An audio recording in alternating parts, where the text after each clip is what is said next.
역사 속에서 사람들은 삶의 궁극적인 문제를 해결하며 인간의 근원적인 필요를 채워줄 수 있는 것을 끊임없이 찾아왔습니다. 인간의 삶은 어느 때고 완전한 평안에 이를 수 없기 때문이죠. 정치제도만 보아도 그렇습니다. 왕국에서 제국으로, 제국에서 봉건영주를 세우는 봉건주의로 변합니다. 그러다가 왕이 헌법에 의해서 제한을 받는 입헌군주제가 탄생하고 민주주의가 들어옵니다. 그럼 민주주의 하에서는 모두가 다 행복합니까? 경제제도도 마찬가지죠. 우리가 자본주의 시대에 살고 있는데 물론 이전에 비해서는 더 나아졌겠지만 그래서 모두가 다 행복합니까? 여전히 전 세계의 3분의 1은 굶주리고 있습니다.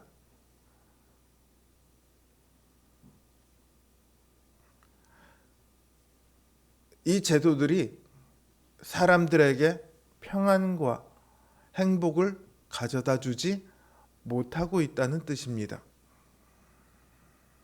인간들은 늘 삶의 문제를 해결하기를 원했습니다.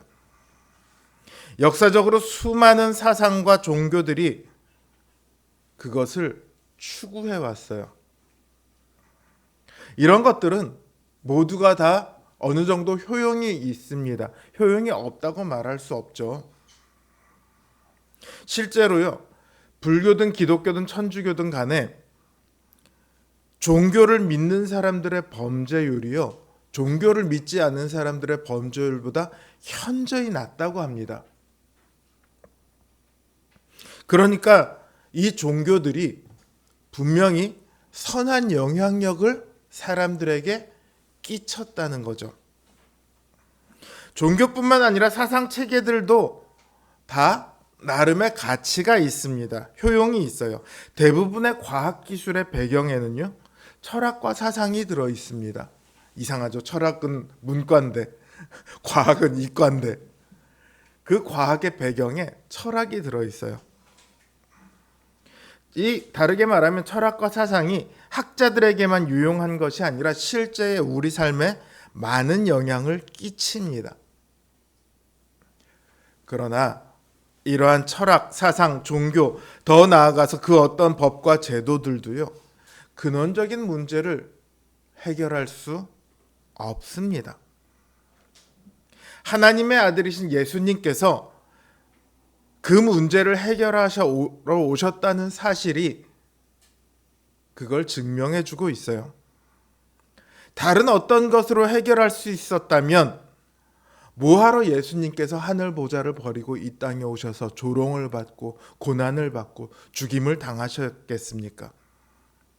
사람들이 다 하는 말이 그거잖아요. 예수님의 하나님의 아들이라면 왜 고난을 당하느냐? 왜 죽임을 당하느냐?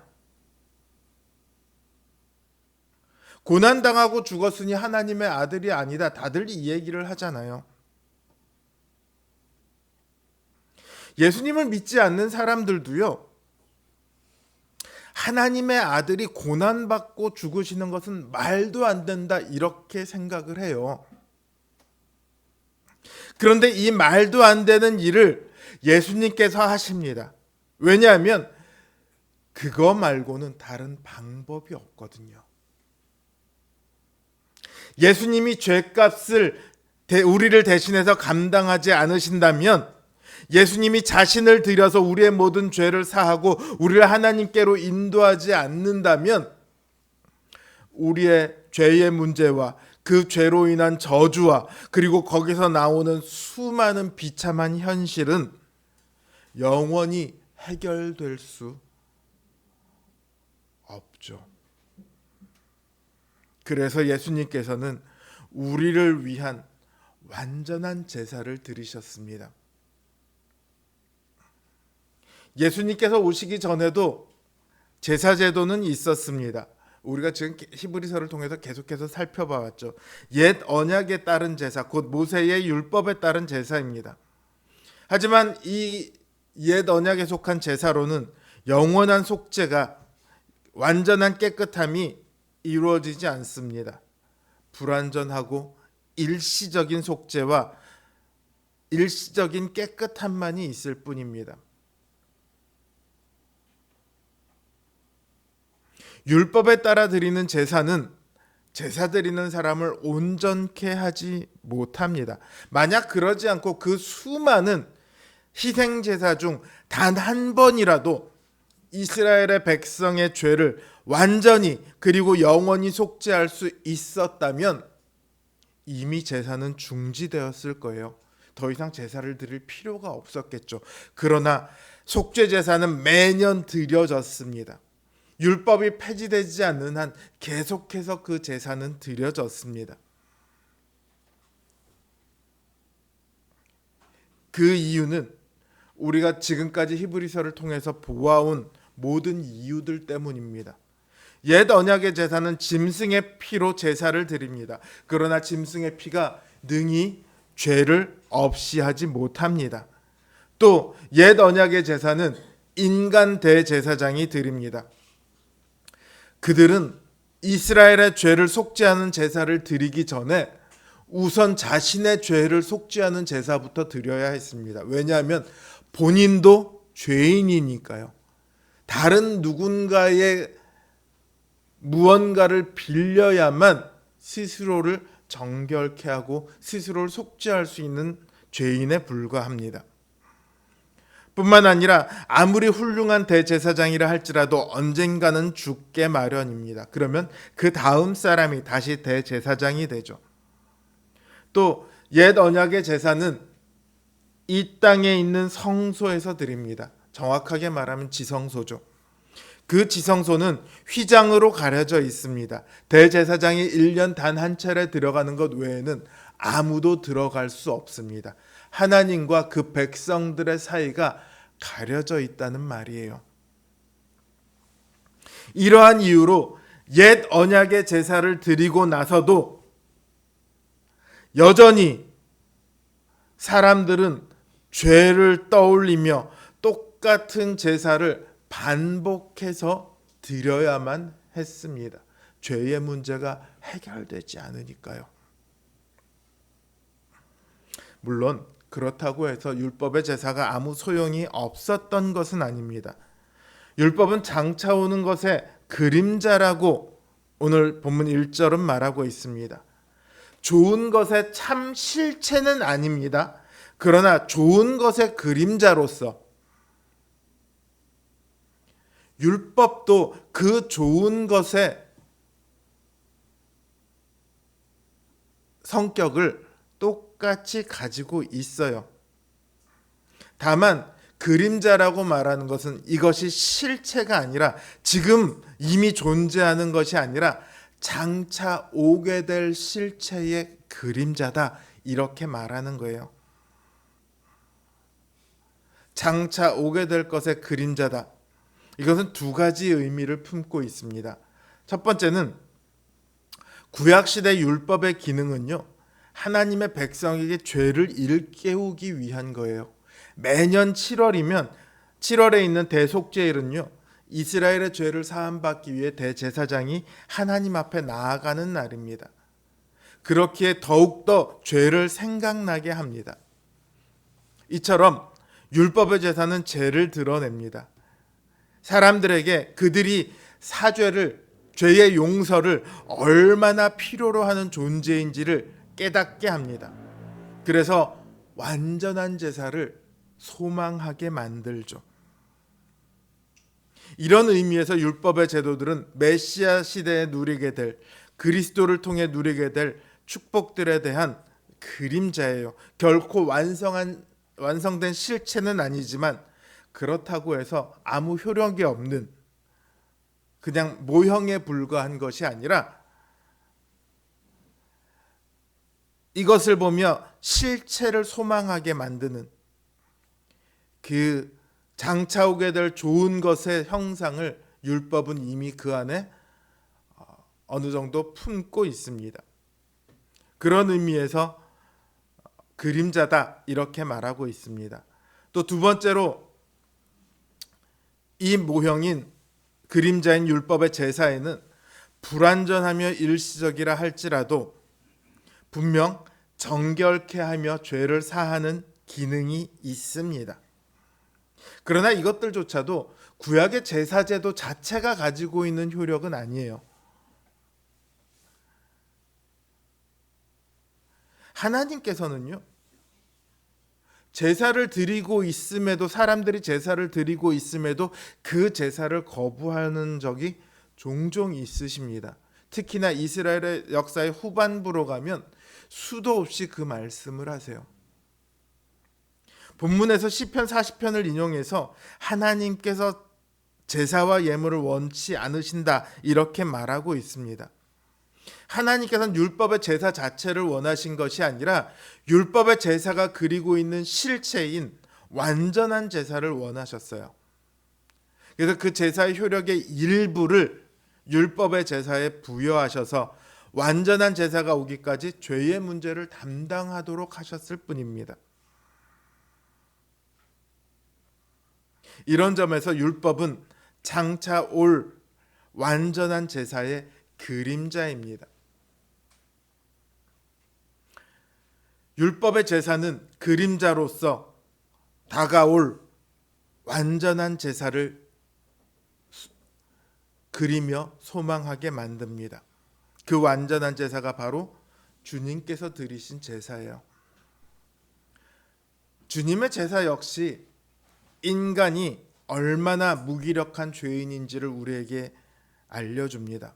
오히려 율법의 제사보다 훨씬 더 잘 알려줍니다. 여러분 생각해 보면 구약의 율법의 제사를 여러분이 드린다고 생각을 해보십시오. 주일날 여러분들이 교회를 나와서 제일 먼저 해야 되는 일이 뭐냐? 양을 끌고 와서 양의 머리에 손을 얹고 나의 죄를 전가해야 돼요. 나의 죄를 떠넘겨야 돼요. 내가 일주일 동안 지었던 모든 죄들을 이 양에게 떠넘깁니다. 그리고 이 양의 목을 따고 고기를 다 도려냅니다. 그 피는 따로 양동이에 받아놓고 고기는 갖고 가서 태웁니다. 그리고 피를 제사장에게 드려서 제단에 붓든지 해서 속죄의 제사를 드려요. 이 일련의 과정 속에서 내 죄가 누군가의 생명을 필요로 할 만큼 무겁고 크다는 것을 얼마나 잘 느낄 수 있겠습니까? 그렇죠? 그런데 오늘날 우리는 그보다 죄를 많이 못 느끼고 있는 것 같잖아요. 죄의 무거움을 사실 많이 못 느끼며 살아가는 것 같다는 생각이 들어요. 그래서 어떤 분은 구약의 제사가 사실 그런 점에서는 정말 탁월한 능력을 갖고 있다 이렇게 말하는 분도 있어요. 그러나 사실은 그렇지 않습니다.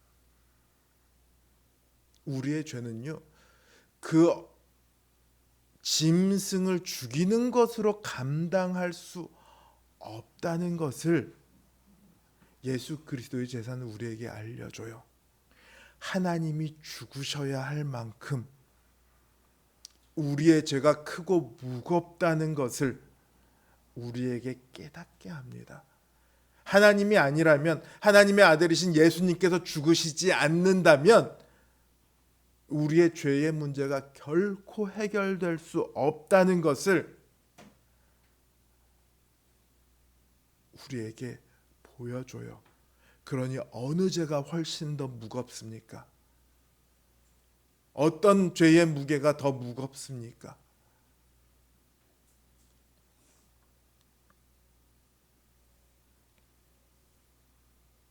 이처럼 예수 그리스도의 제사는 우리로 하여금 죄를 더 깊이 심각하게 깨닫게 합니다. 그러나 이 제사가 율법과 다른 것은 죄의 그 무거움을 드러내는 데서 그치는 것이 아니라 우리의 죄를 주님께서 대신 짊어지신다는 거예요. 그래서 더 이상 우리가 죄에 얽매여 있지 않게 되며 더 이상 죄를 기억하지 않게 되며 하나님만 기억하지 않으시는 것이 아니라 우리도 더 이상 죄를 기억하지 않게 되며 더 이상 죄를 위해 제사를 드리지 않게 만들어요.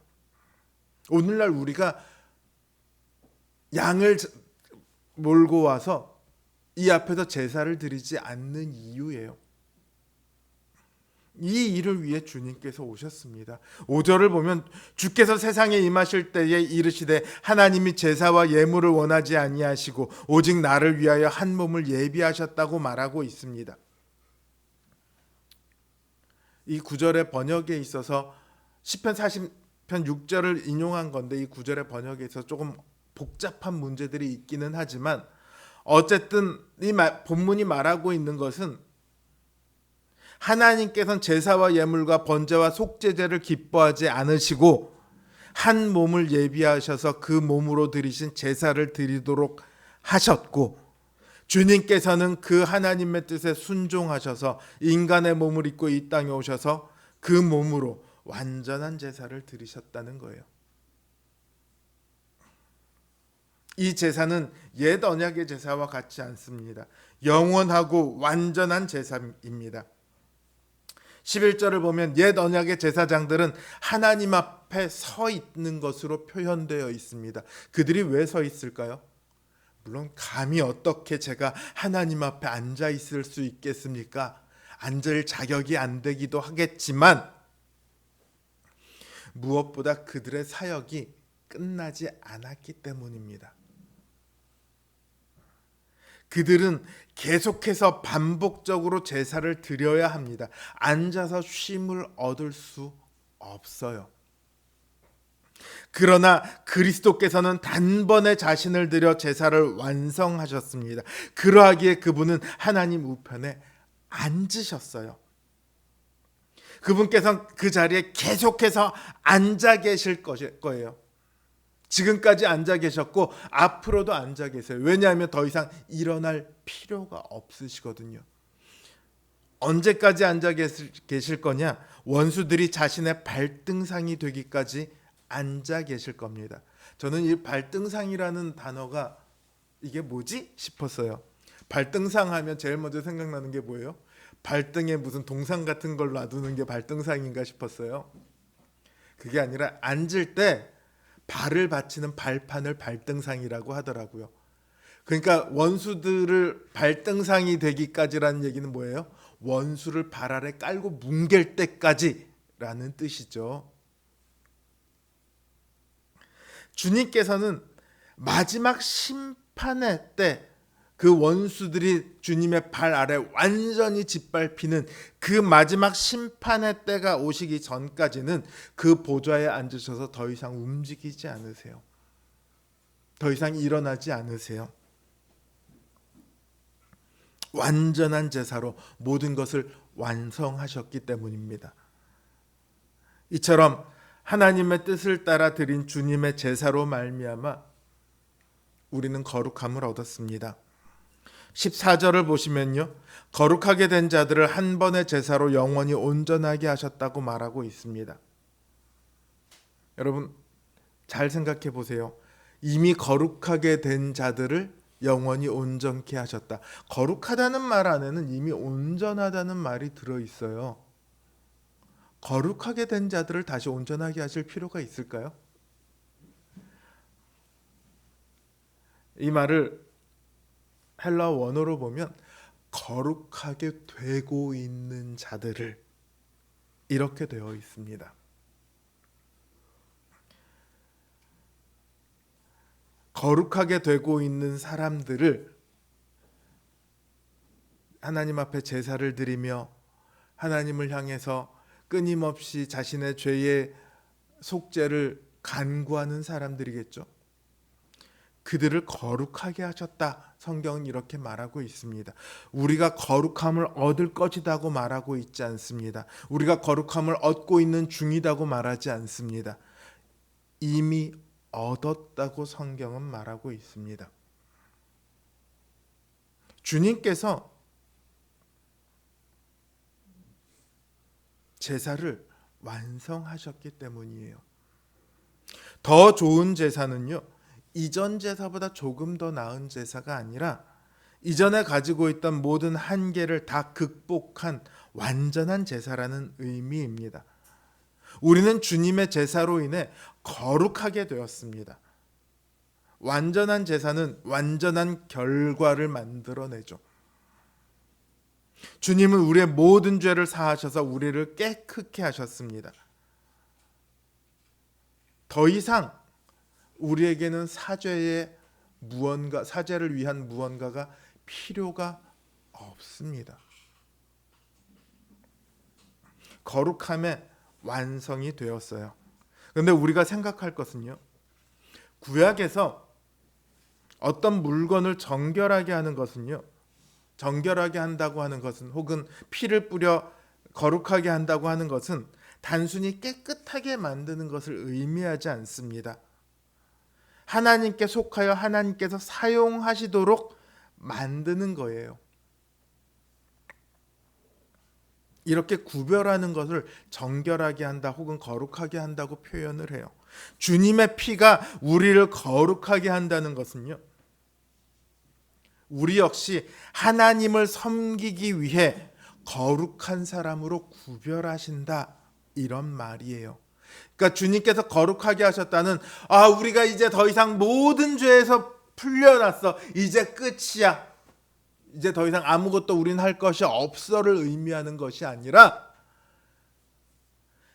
우리가 죄와 사망의 그늘로부터 풀려나서 자유를 얻었으니 우리 마음대로 살아도 돼가 아니라 하나님을 섬기기에 온전한 자들로 우리를 만들어 주셨다는 뜻이에요. 이제부터 우리가 무엇을 해야 한다? 하나님을 섬겨야 한다, 이렇게 말하는 거예요. 그게 우리가 거룩하게 되었다는 의미입니다.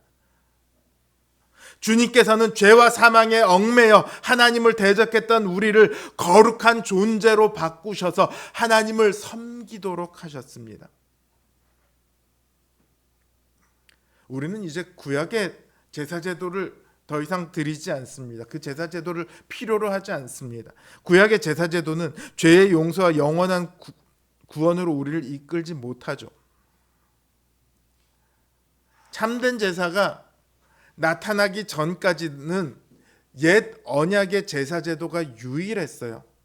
그래서 부족하더라도 그 제사를 드려야만 했습니다. 그러나 이제 우리는 실체인 그리스도의 제사를 만났습니다. 그 제사의 능력 아래 있습니다. 그러니 이제 거룩하기 위해 다른 어떤 것도 할 필요가 없습니다. 오히려 다른 것들을 다 버려야만 합니다. 주님과 주님의 복음 외에는 어떤 것도 필요가 없어요. 그래서 엄밀하게 말하자면 더 좋은 교회라는 말은 옳지 않습니다. 교회는 개혁되어야 한다라는 말씀이 있습니다. 개혁이라는 말은요, 더 좋은 것으로 나아간다, 보통은 그런 의미를 가지고 있죠. 과거의 것을 깨부수고 새롭게 나아간다, 이런 의미가 있습니다. 그러나 교회의 개혁은 그렇지 않아요. 교회의 개혁은 다른 모든 것들을 거부하고 말씀으로 돌아간다는 의미예요. 종교개혁자들이 세운 기치가 바로 그거였어요. 말씀으로 돌아가자. 그렇다면 신자의 삶 역시 마찬가지겠죠. 신자는 이미 거룩하지만 그 삶의 모습은 여전히 거룩하지 않은 것이 많이 있습니다. 그래서 주님께서 거룩하게 하셨지만 거룩함을 향해 나아가야 하는 존재들입니다. 참 이율배반적인 존재들이죠. 우리는 이미 거룩한 자들이지만 말씀 그대로 순종하는 신자로 살아가려 노력해야 합니다. 하나님을 섬기는 자로 살아가려 노력해야 합니다. 이미 거룩하니까 거룩한 자처럼 우리는 살아가야 합니다. 히브리서는 주님께서 우리를 거룩하게 하셔서 하나님을 온전히 섬기도록 한다는 말씀을 반복해서 말하고 있어요. 거룩한 우리들이, 이미 거룩하게 된 우리들이 어떻게 살아가야 할까를 끊임없이 알려주고 있습니다. 우리는 더 이상 자신의 이익과 평안을 위해 살아가는 사람들이 아닙니다. 우리는 세상을 따라 살아가는 사람들이 아닙니다. 세상의 모든 사상과 가치와 법과 제도와 그런 것들은 제일 서두에서도 제가 말씀드렸듯이 결코 온전한 것들이 아니에요. 그것들은 우리 삶에 작은 유익이 될 수는 있습니다. 일시적인 기쁨을 줄 수는 있습니다. 그러나 우리들의 삶의 궁극적인 해답이 되지는 못합니다. 오직 우리는 그리스도의 피의 은혜 아래에서 살아가며 하나님을 섬기기 위해 살아가는 사람들입니다. 그 일은 언제나 어려운 일입니다. 이 일에 실패했던 사람들이 역사상 수도 없이 많습니다. 우리 주변에도 보면은요, 내가 옛날에 교회 다녔어 하는 사람들 많이 있습니다. 내가 옛날에 청년부 회장도 했고, 내가 옛날에 권사도 했었어, 이런 분도 있죠. 지금은 교회를 다니지 않아요. 그분들은 뭐냐면 이 길을 가는 것을 포기한 사람들입니다. 중단한 사람들이에요. 혹시 하나님께서 정말로 은혜를 베푸셔서 그분들을 다시 돌아오게 하실 수도 있습니다. 그거는 모르겠어요. 그러나 지금 현재의 상황으로만 보자면 그분들은 그 믿음의 길을 실패하고 포기한 사람들입니다. 그러나 반대로 끝까지 참고 견뎌 마침내 영광에 이른 사람들도 허다하게 많이 있습니다. 이들은 인간의 비참함에서 벗어나 영광에 이른 분들입니다. 지난 한 달여간에 노회의 목사님들과 관련해서 장례가 많이 있었어요. 아버님이 돌아가시기도 하고 장인어른이 돌아가시기도 하고 몇 차례 장례를 가면서 늘 느끼게 되는 것은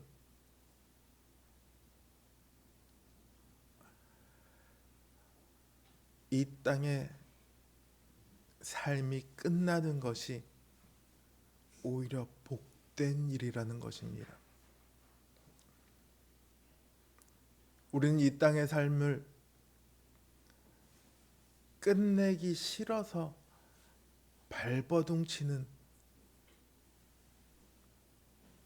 그런 사람들처럼 살아가는 경우가 많아요. 사도 바울도 말하죠. 이 땅을 빨리 끝내고 하나님 곁으로 가는 것이 나에게는 가장 좋은 일이다.